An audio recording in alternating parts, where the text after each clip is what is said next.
The alien woman saw the human sprint in low gravity. Her report listed him as artillery. What could she have witnessed that made a running human seem like artillery? And why would a simple sprint earn such an extraordinary classification? Hello, everyone, and welcome back to the channel. It's great to have you here for another journey into the strange, fascinating worlds where humans and aliens see each other in completely different ways. If you enjoy long-form sci-fi stories like this, please subscribe to the channel and turn on notifications so you never miss a new adventure. Thank you sincerely for watching, supporting, and continuing to be part of this growing community. Before we begin, tell us in the comments, where in the world are you watching from, and what time is it there right now? Now, let's begin the story.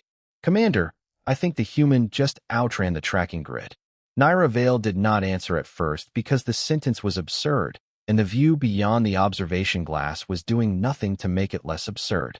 Talos, 4 hung beneath the station like a pale silver coin, its surface washed in hard white sunlight and long blue shadows, while the loading yard below moved with the careful rhythm of workers who had spent their entire lives under low gravity.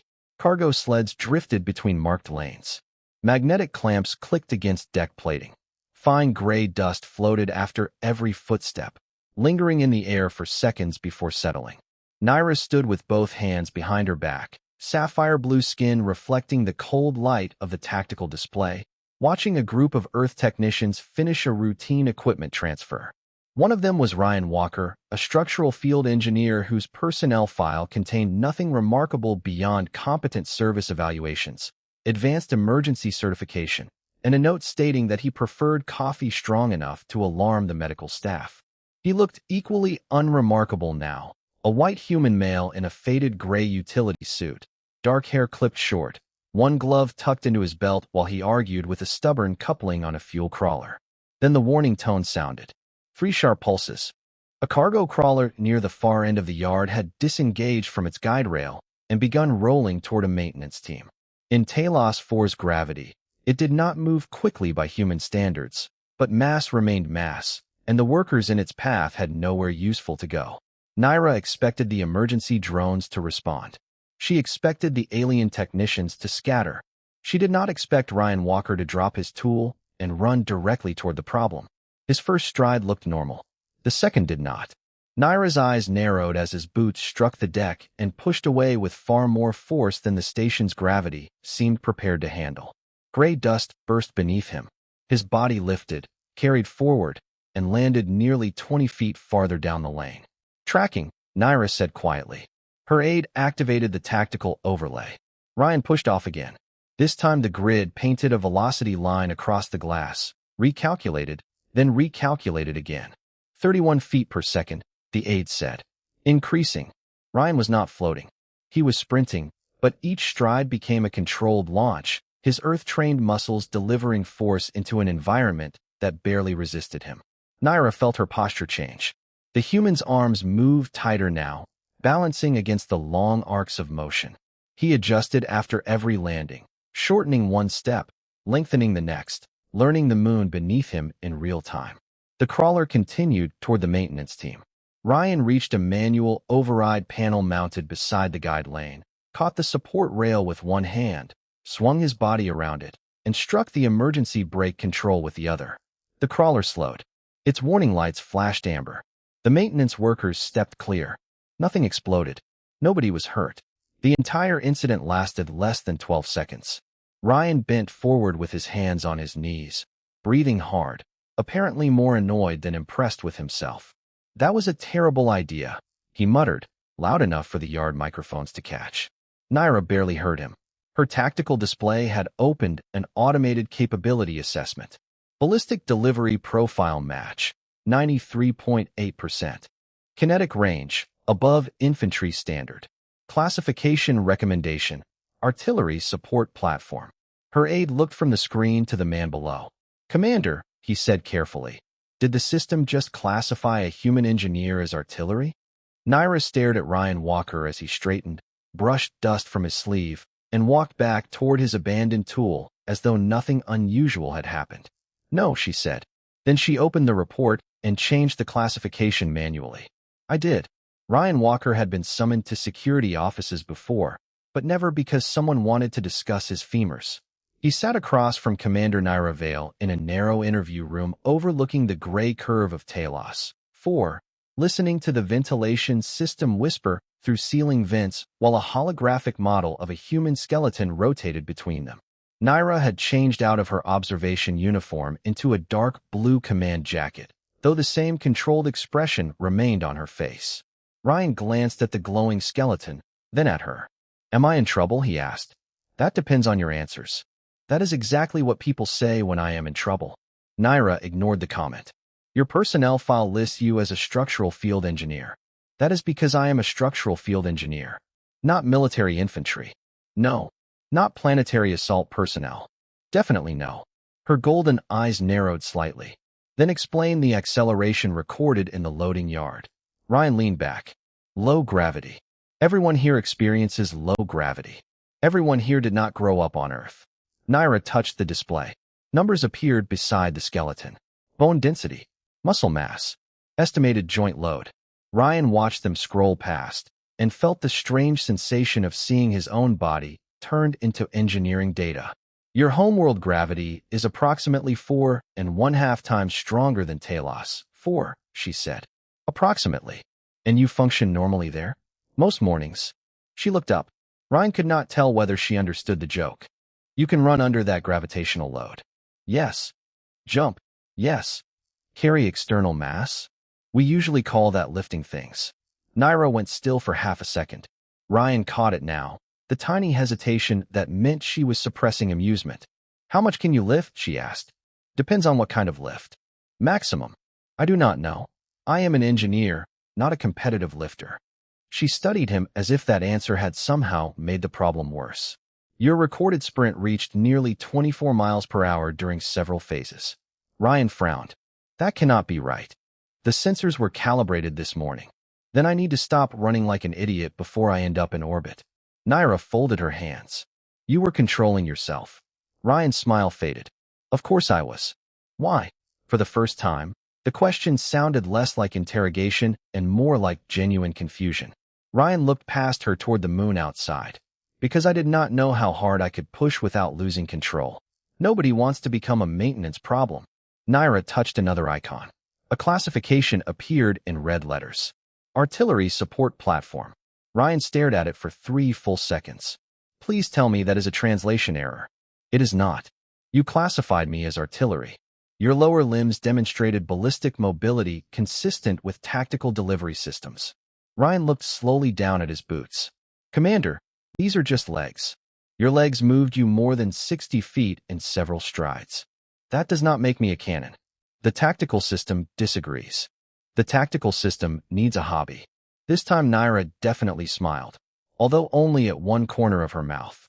Then she brought up another page. "Tomorrow morning, you will report to Testing Bay 3. Ryan stared at her. "For what?" "Jumping, sprinting, load carrying, and projectile evaluation." He blinked. "Projectile evaluation?" Naira slid a standard maintenance wrench across the table. "We would like you to throw this."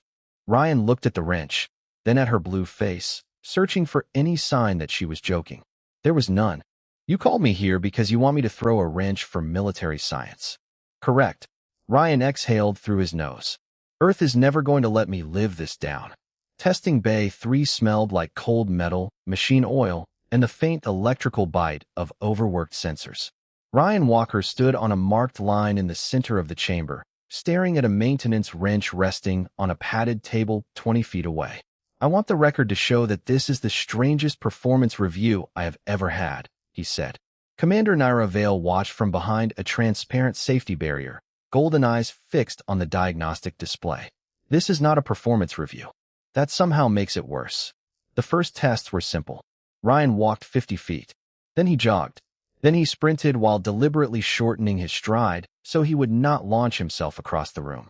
Every movement produced another stream of numbers. Naira watched muscle output, acceleration, landing force, and balance correction rise far beyond the station norms. "You are reducing your effort," she said over the speaker. Ryan stopped. "Yes." "By how much?" "Enough to stay in the room." "That is not useful data." It is extremely useful if your goal is keeping your ceiling intact. A technician made a sound that might have been laughter. Naira ignored it. The next station measured jumping distance. Ryan bent his knees slightly and pushed off with what felt like less effort than climbing a staircase on Earth. The floor vanished beneath him.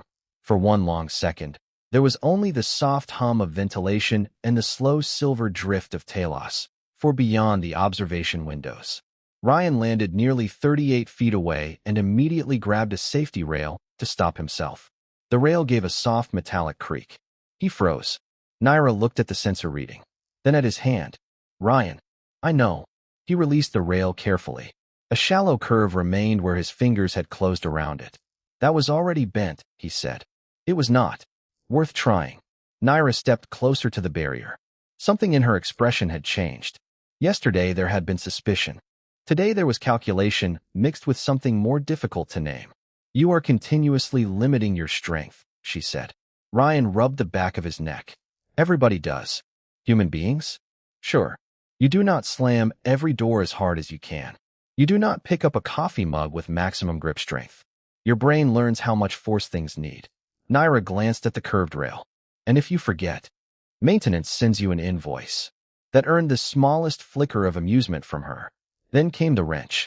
A technician placed a reinforced composite target 150 feet downrange. Ryan picked up the tool and weighed it in his palm. How hard? He asked. Comfortably, Naira replied. That is not a measurement. Throw it as you would on Earth. Ryan frowned. On Earth, I would not throw a wrench 150 feet indoors. Then approximate. He sighed, took one step, and let the tool go. The wrench crossed the bay with a thin whistle and struck the center of the target with a sharp metallic crack. The composite panel rocked backward on its mount. Silence followed. Ryan stared at the target. That usually does not happen. Naira checked the numbers twice. Projectile velocity exceeds our standard infantry launcher. Ryan slowly turned toward her. Please stop saying sentences like that. Naira did not answer. She was studying him again. But now Ryan understood what bothered him about her expression. She was not wondering how strong he was. She was wondering how much stronger he could have been. Ryan looked at the bent rail, the distant wrench, and the glowing measurements surrounding his name. Commander, he said quietly. I was still holding back. For the first time since testing began, Naira stopped taking notes. Naira finally understood what frightened her, and it was not how much force Ryan Walker could produce. It was how quickly he decided not to use it. The realization followed her out of Testing Bay 3 and into the station's central cargo ring, where Talos, foreshone through the curved windows like a silver desert suspended beneath them. Ryan walked beside her carrying a diagnostic case that required 2 station technicians to move under normal conditions. He held it in one hand. Not casually, exactly, but without strain. Naira watched his fingers around the handle. No widening of the knuckles. No trembling. No visible effort. You are doing it again, she said. Ryan glanced over. Doing what? Limiting yourself. I am carrying a toolbox. It weighs 180 pounds. On Earth, that would be a problem. He lifted it half an inch, considering. Here it mostly feels inconvenient. Naira opened her mouth to reply when a warning chime echoed across the cargo ring. Amber lights flashed along the ceiling. Somewhere above them, a loading mechanism gave a long mechanical groan. Ryan looked up immediately. That sound is bad. Your technical assessment is impressive. I try. A suspended cargo platform had drifted out of alignment near the upper service level. Nothing moved quickly in the low gravity, but the correction thrusters fired at the wrong angle, tilting the platform and sending several empty storage containers sliding toward the edge. Workers stepped back. Naira moved toward the emergency console. The deck beneath her boots shifted as the station compensated for the platform's momentum. Her balance disappeared. For one strange second, the floor seemed to rotate beneath her while Talos fulfilled the window beyond. Then a hand closed around her forearm. Ryan caught her before she drifted into the safety railing. Naira expected impact. Human acceleration. Human strength. The crushing grip the numbers said his body could produce. None came. His fingers tightened only enough to stop her motion, then relaxed immediately as his other hand steadied her shoulder. Easy, he said. I have you. The words were quiet, almost ordinary. That made them worse. Or better. Naira could not decide. She regained her footing and looked down at his hand, still resting lightly against her sleeve. The same hand that had bent reinforced metal less than an hour earlier now applied so little pressure that she barely felt it. Ryan noticed her staring and released her at once. Sorry. Why are you apologizing? Personal space. Naira looked at the railing, then back at him. You could have injured me. Ryan frowned. I could have dropped you too. I chose neither. He said it as though the answer should have been obvious. The cargo platform stabilized behind them with a heavy click. Workers returned to their stations. The crisis was already becoming another maintenance report. But Naira remained still. Her species measured danger by output, range, and destructive potential. Their military doctrine assumed that greater capability demanded greater control from the outside. Yet Ryan had required no command, no restraint field, no regulation. His restraint had happened before thought became action. Humans learn this from training? She asked. Learn what? To control your strength around others. Ryan looked genuinely confused. Commander, human children learn not to squeeze pets too hard. We learn not to slam doors. We learn how to hold a baby. It is not military training. It is just growing up. Naira felt something shift inside the neat structure of her assumptions.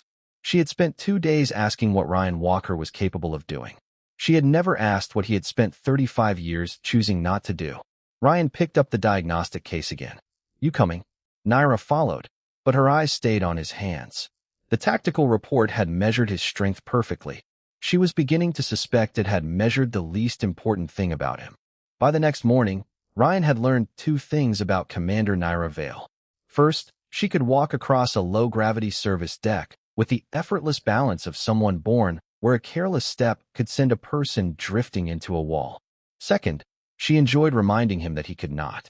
Shorter stride, artillery, she called from 20 feet ahead. Ryan pushed off too hard, sailed farther than intended, and caught a handrail before his boots could slide past the junction. I have a name. Your name does not describe your mobility problem. Neither does artillery.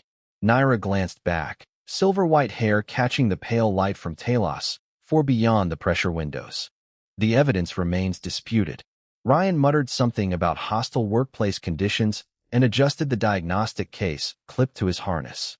They were heading toward Relay Station 7, a communications node positioned along the outer maintenance ring nearly half a mile from the main habitat.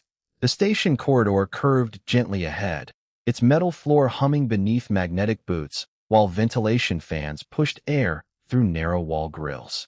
Every few seconds, Ryan heard the soft click of Naira's steps. His own came less gracefully. Earth had taught his body to expect gravity to pull hard and fast. Talos forgave him only a fraction of that certainty. Stop fighting the floor, Naira said. I am not fighting it. You are attempting to defeat gravity through stubbornness. That technique has worked for humanity before. Naira made a quiet sound that Ryan was beginning to recognize as amusement. At the next maintenance gap, the walkway narrowed where a repair crew had removed several floor panels. Naira crossed first, stepping lightly from one marked support to another. Ryan followed, but his second push carried him farther than planned. He caught the overhead rail and swung to a stop. You could simply admit, I am a good teacher, Naira said. You could simply admit this moon is missing most of its gravity. Talos, for his functioning correctly. Earth would like a word. They reached Relay 7 a few minutes later. The door opened with a pneumatic hiss, releasing a breath of colder air carrying the familiar scent of electronics and recycled metal. Ryan immediately stopped joking. The relay chamber should have been alive with status lights.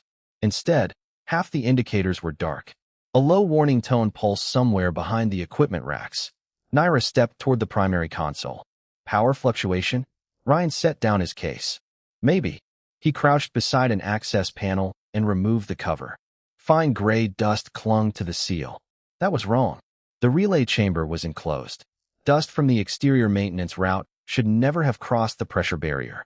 He ran one gloved finger along the edge, then looked at the fastening bolts. 3 had been loosened and replaced. Naira. Something in his voice erased her smile. She came closer. Ryan pointed at the marks around the bolts. Tool contact. Recent. Naira studied them. Maintenance. Not according to the service log. He opened the panel fully. Inside, bundles of fiber lines curved through numbered channels. One communications line had been disconnected so carefully that the system had registered it as an ordinary signal failure instead of physical damage. Ryan felt the air in the room suddenly seem colder. Naira leaned beside him. Could vibration cause this? Not like this. Ryan traced the cable without touching it. Someone had released the locking collar by hand. Deliberately. He looked toward the darkened relay lights, listening now to every mechanical hum beyond the walls. The trip had started as another chance for Naira to teach the oversized Earth engineer how not to bounce through her station. Now Ryan understood why Relay 7 had been losing signals. He closed the access panel slowly. "Spotter," he said. Naira looked at him. Ryan nodded toward the disconnected line. "I think someone wanted this relay blind." The first solar warning reached Relay 7 as a soft chime, but Naira reacted as though someone had shouted. She looked toward the ceiling while the chamber lights shifted from white to amber. "Storm front," she said. "How bad?" Ryan asked. The answer came through the station speakers before she could give it. "Exterior transit suspended. Radiation shielding active. Personnel remain inside protected compartments until further notice." Heavy shutters slid across the relay windows with a deep mechanical rumble, cutting off the silver landscape outside. A moment later, the room felt smaller, colder. The ventilation slowed to emergency circulation, leaving only the quiet hum of shield generators and the faint metallic scent of heated electronics. Ryan checked the disconnected communications line once more, then secured the panel. There was nothing useful they could do until the storm passed. Naira sat on the edge of a storage bench while Ryan lowered himself onto the floor opposite her, back against an equipment cabinet. For several minutes, neither spoke. Then Naira said, "Tell me about Earth." Ryan looked up. "That is a fairly large subject. Tell me what creates humans like you."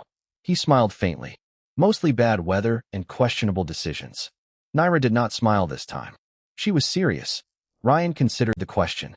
"Gravity, I suppose. You grow up under it, so you stop noticing. Stairs feel normal. Hills feel normal. Carrying groceries from a parking lot feels normal.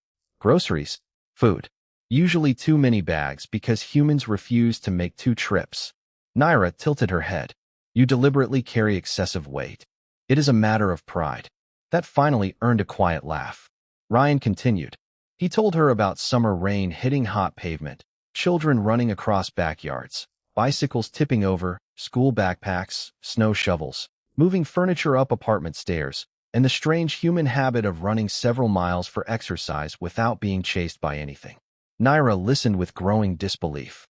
"Your children fall from wheeled vehicles?" "Bicycles, yes. And they survive. Usually." "You keep saying usually. It is an important Earth word." Her golden eyes settled on him. "And your world pulls on them the entire time." Ryan nodded. "Every second." Naira looked down at her own hands. "We would classify many of those activities as physical conditioning. For us, most of it is just Tuesday." Silence returned, softer now. The storm vibrated faintly through the shielding, too distant to hear directly, but powerful enough to make the relay lights flicker. Naira moved closer and reached for Ryan's wrist. He instinctively went still. Her blue fingers rested lightly over his pulse. "What are you doing?" he asked. "Measuring. You people measure everything. Your heartbeat is slower than I expected." "I am sitting down." She ignored that. Beneath her fingertips, the steady rhythm continued. Naira seemed fascinated by something Ryan had never considered remarkable. "Your body was built to work against your planet every moment of your life," she said quietly. Ryan looked at her hand, then at her face. "Built is generous. We adapted. And yet you call yourselves fragile." He thought about that. "We are. Strength does not change that." Naira withdrew her hand slowly. The amber light caught the iridescent blue of her skin. "I believed your strength made you dangerous." Ryan glanced toward the sealed maintenance panel. "Sometimes strength is just what lets you carry something heavy when someone else cannot." Naira studied him for a long moment. Then the relay console gave a sharp tone. Both of them turned. A second communications line had just gone dark. The second dead communications line changed the room more effectively than any alarm could have.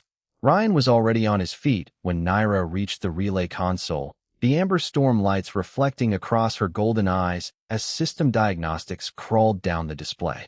"That line is 40 yards from the first one," Ryan said. "Different access panel. Different circuit path." Naira checked the maintenance records.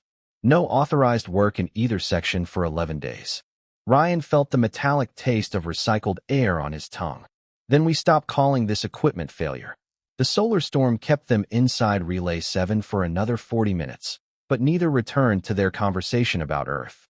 Ryan inspected every accessible connection while Naira transmitted a compressed security warning through an independent emergency channel. When the exterior restriction finally lifted, they returned to the main habitat under escort, moving through corridors that suddenly felt less ordinary. By the time they reached operations, station security had sealed 3 maintenance sectors and begun checking service logs.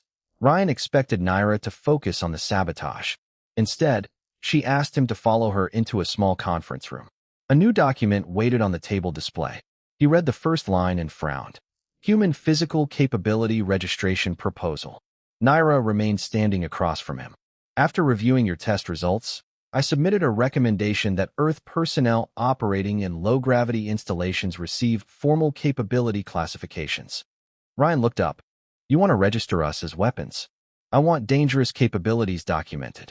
That is not the same sentence. It is the same principle. Ryan pushed the display gently away. No, it is not. Naira folded her hands behind her back. Your comfortable throwing speed exceeded equipment our security teams carry. You bent reinforced hardware without intending to. You crossed 60 feet in a few strides. Those are measurable facts. So measure them. Ryan kept his voice calm. Train people for the environment. Set safety rules. Put limits on what we are allowed to do if you need to. But do not classify a person as equipment because you are nervous about what their body can do. Naira studied him. Anything capable of causing catastrophic damage must be regulated. Then regulate actions. Capability exists before action. So does choice. The ventilation hummed between them. Naira tilted her head slightly. You believe choice changes physical reality? No. I believe it changes responsibility. Ryan pointed toward the report. A wrench can only do what somebody makes it do. A machine follows its programming. A person decides. And if the person decides poorly, then you hold that person accountable for the decision. Naira stepped closer to the table. Your species has never misused strength. Ryan almost laughed, but there was nothing funny in the question. Of course we have. We have made terrible choices. We have also spent generations arguing about laws, rights, restraint, and how much authority anyone should have over another person. We are not good because we are harmless. Naira said nothing. Ryan lowered his voice. We try to be good because we are not harmless. Something in her expression shifted.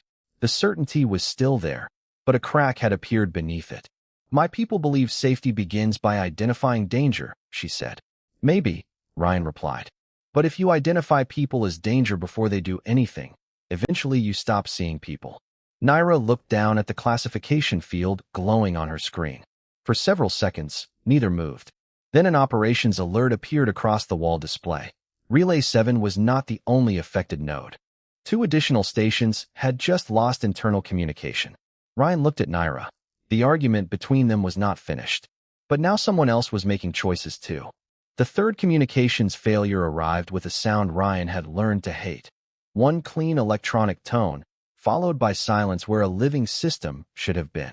Operations had barely finished isolating the affected network when another alarm rolled through Talos. 4. Deeper this time. The kind that vibrated through the floor before the speakers found words for it.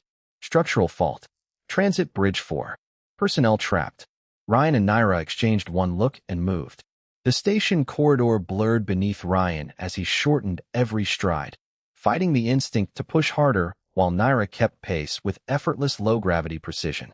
Emergency doors opened ahead of them. Cold air spilled through. When they reached Bridge 4, Ryan understood immediately why the rescue drones had stopped at the entrance.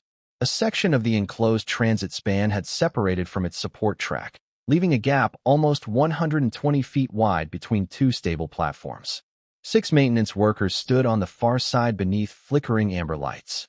They were safe for the moment, but their platform had lost power, and its emergency seals were slowly draining reserve energy.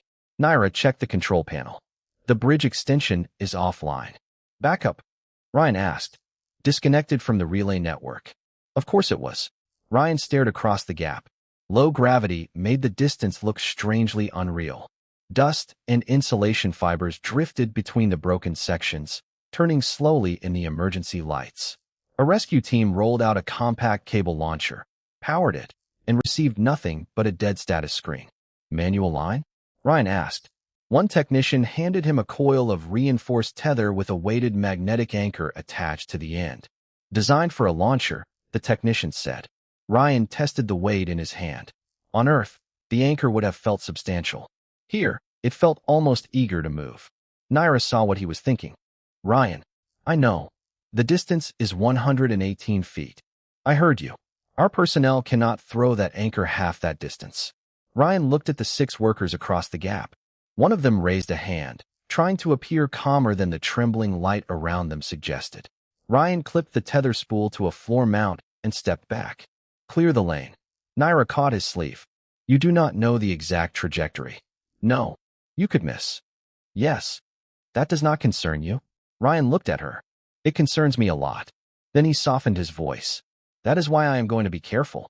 He faced the gap, rolled one shoulder, and let his breathing slow.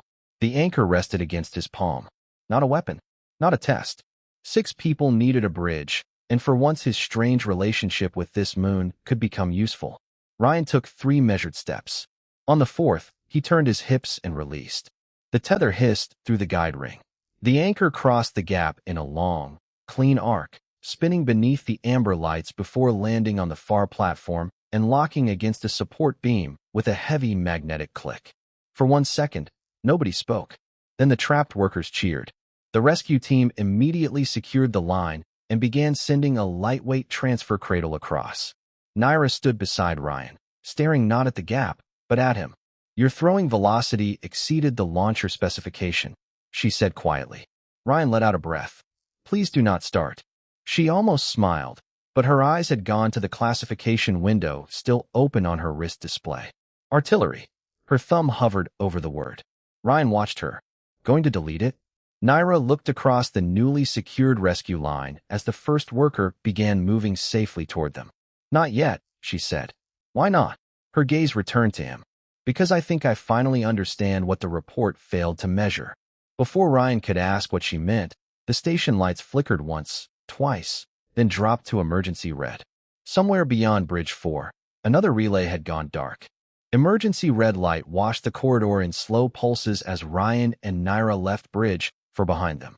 The rescued workers were being transferred toward the central habitat, and the station had fallen into a strange half-silence. Every normal mechanical sound suddenly noticeable because the communications network no longer answered around it. Their route to operations was blocked by an automated security door that had sealed when the latest relay disappeared, forcing them into a narrow observation passage overlooking Talos 4. Beyond the glass, the moon looked peaceful. Silver dust, black sky, stars sharp enough to seem close. Ryan stopped beside the window while Naira checked her wrist display for an alternate route. There is something I do not understand, she said. Ryan glanced at her. That list seems to be getting longer. Naira ignored the remark. Your species evolved under greater gravity. Your muscles generate forces our engineers associate with industrial machinery. Even an ordinary human can perform actions our security systems classify as military capability. She lowered the display. Why are humans not constantly fighting each other? Ryan was quiet for a moment. The question deserved more than a joke. Sometimes we have, he said. Naira turned toward him. Our history is not clean. We have fought over land, resources, fear, pride, ideas, things that mattered, and things that probably looked ridiculous 100 years later. Then your strength did make you dangerous. Of course it did. Ryan rested one hand against the cool railing. That is the part your report got right. Naira watched him carefully. Yet you object to being classified by it. Because danger is not identity. The red emergency light passed over his face again. If strength automatically made someone bad, then being weak would automatically make someone good. Neither is true. Naira said nothing. Ryan looked through the glass at the silent horizon. Back home, we spend a lot of time teaching people limits. Laws. Responsibility. Consent. Safety. Sometimes we fail. Sometimes badly. But the point is not pretending we cannot hurt each other. The point is deciding that being able to do something is not the same as having the right to do it. Naira looked down at her wrist display. The classification she had written days earlier was still there. My people designed our security doctrine around preventing dangerous capability from becoming dangerous action. That makes sense. She looked surprised. You agree? With the goal? Ryan gave her a small smile. I just think you started measuring from the wrong end. Explain. You measured how far I could jump, how hard I could throw something, how much weight I could move. He nodded toward the corridor behind them. But none of that tells you what I will choose when somebody needs help. Naira remembered the loading yard, the careful hand that caught her without hurting her, the cable crossing bridge for different events. The same decision. So humanity is restraint? She asked. Ryan shook his head. Not exactly. Humanity is having choices and trying to make the ones you can live with afterward. Naira stared at him for several seconds. Then her wrist display chimed. Not a maintenance warning. Not another failed relay. A priority security transmission forced its way through the remaining emergency network. Unknown vessels had entered Talos for controlled space. External identification was disabled. Docking systems were receiving unauthorized commands. Ryan read the message over her shoulder. Somewhere deep inside the station, heavy containment doors began closing one after another. Naira looked toward operations. The relay failures were preparation. Ryan heard the distant mechanical locks engage. The quiet conversation was over. Someone had spent hours making the station blind, and now they had finally arrived. The first unauthorized docking request arrived 8 seconds after the warning, and Ryan knew immediately that whoever was approaching had studied Talos very carefully. The station did not shake. No sirens screamed. Nothing dramatic happened at all. That was what made it worse. One by one, systems simply stopped answering. Docking guidance switched to manual. 2 exterior cameras froze on identical images.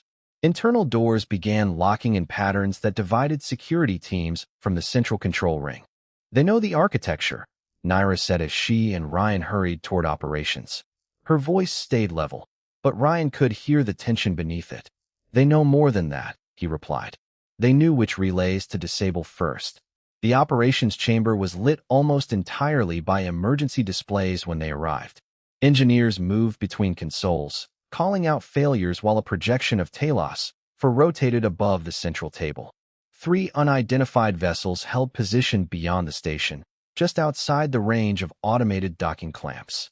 Their transponders remained dark. Commander Naira stepped to the tactical console. Status. An officer answered immediately. Primary defense network is offline. Drone control is unavailable.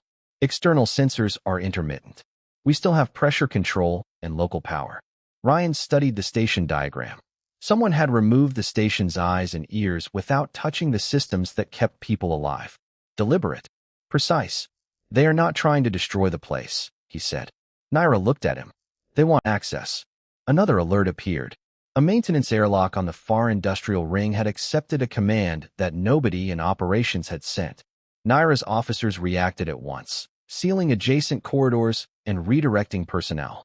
Ryan watched the map. Every response seemed to arrive half a step too late. Whoever was outside had planned for standard station procedure. They know what your security teams will do, he said. Yes. Then stop doing what they expect. Naira turned toward him. Suggestions? Ryan pointed to the service network running between the industrial ring and the shield control section. Those corridors are narrow. Most of them are mechanical access only. Your teams avoid them because moving equipment through there is slow. And you? Ryan looked at the low-gravity route calculations. I'm starting to get better at not hitting the ceiling. Naira stared at him for half a second. That is your plan. That is the optimistic summary. One of the officers glanced from Ryan to Naira, then to the physical capability file still linked to tactical command.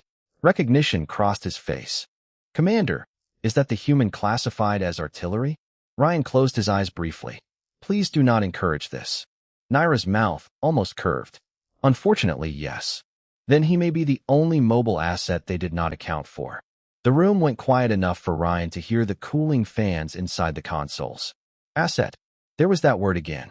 He looked around and saw several officers studying him differently now. Not as an engineer. Not even as a person with unusual physiology. As an unexpected system the intruders had forgotten to disable. Naira saw his expression. Ryan. I know. He exhaled slowly. I just spent an hour explaining why I am not equipment. And I listened. That is not what their faces are saying. Naira stepped between him and the tactical table. Then do not prove them right. Ryan looked at her, meaning, help because you choose to, not because anyone has classified you as something useful. For a moment, the alarms and flickering displays seemed distant. Ryan nodded once. Now that sounds more like it. Another signal flashed. The outer maintenance lock had opened. Naira brought up the service map. Ryan traced the route with one finger. Nearly half a mile through low-gravity access corridors to the emergency shield controls. He clipped a tool pack to his belt and headed for the door. Naira followed. Where are you going? To make sure whoever planned this station takeover discovers one small problem. Which is, Ryan looked back at her. They prepared for every machine on Talos 4. Then he pushed through the service hatch. They did not prepare for me. Ryan discovered that half a mile could feel very long when every corridor was trying to convince his body that up and down were optional. The service passage narrowed around him, silver pipes running along both walls while emergency lights pulsed beneath his boots. Naira followed through the communications channel, her voice clipped and steady as she guided him around sealed junctions. 30 yards ahead, turn left at the coolant manifold. Ryan caught a handrail, redirected himself, and pushed forward. You know, this would be easier if your station believed in hallways wide enough for shoulders. Your shoulders are not an engineering standard. They should be. Behind the humor, his breathing had changed. Faster now. Controlled, but no longer easy. The tool pack at his waist tugged against every turn, and each push risked sending him too far in Talos 4's weak gravity. He reached the exterior maintenance lock and stopped. Beyond it lay the shortest route to the emergency shield controls, a narrow service path along the station hall. Naira saw the route on her display. Ryan, there is another option. How much longer? 7 minutes. He looked at the warning clock beside the airlock. The shield grid would lose reserve power in less than 4. Then there is not another option. He sealed his helmet, checked pressure, and opened the lock. Silence swallowed him. Talos 4 filled half the sky below, pale and enormous, while the station stretched ahead in dark metal ribs and blinking guide lights. Ryan clipped his tether to the safety rail and moved. Step, push, catch, breathe. The low gravity that had made him ridiculous in a testing bay now became useful. He crossed 30 feet at a time, careful not to turn strength into momentum he could not control. Naira tracked him from operations. You are approaching Junction 12. Ryan reached the junction and froze. The maintenance route ahead was blocked by a sealed bulkhead. His display offered a simple emergency solution, a compact breaching charge stored in the tool pack. He could place it against the lock and clear the route within seconds. Then Naira spoke. Wait. Habitat sensors show civilians sheltering directly behind that section. Ryan looked at the timer. 2 minutes, 40 seconds. Of course they are. The charge is rated to open the bulkhead, and I am not using it. Ryan, the shield controls are beyond that wall. So are people. Silence. Then Naira said quietly, that may be our only shot. Ryan stared at the bulkhead, remembering their argument in the conference room. Capability. Choice. Responsibility. Then it is the wrong shot. He turned toward the outer maintenance truss. It was longer, exposed, and not designed for routine foot travel, but it curved around the sealed section. Ryan unclipped his secondary tether and started across. The first span flexed beneath his boots. The second forced him to jump nearly 40 feet to another rail. His pulse hammered inside his helmet. Ryan slowed down. No time. A burst of electromagnetic interference flashed across his visor, washing the display white for half a second. One stabilizer in his suit failed. Ryan caught the next rail with both hands and hung there. Talos, for turning slowly beneath him.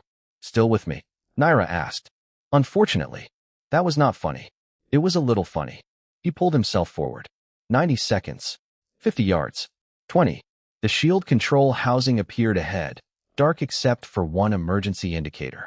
Ryan reached it, tore open the manual access cover, and found the reset lever lock behind a mechanical safety bar. Please tell me this is the part where being absurdly strong helps. Naira answered immediately. Ryan, do not break the station. He gripped the bar.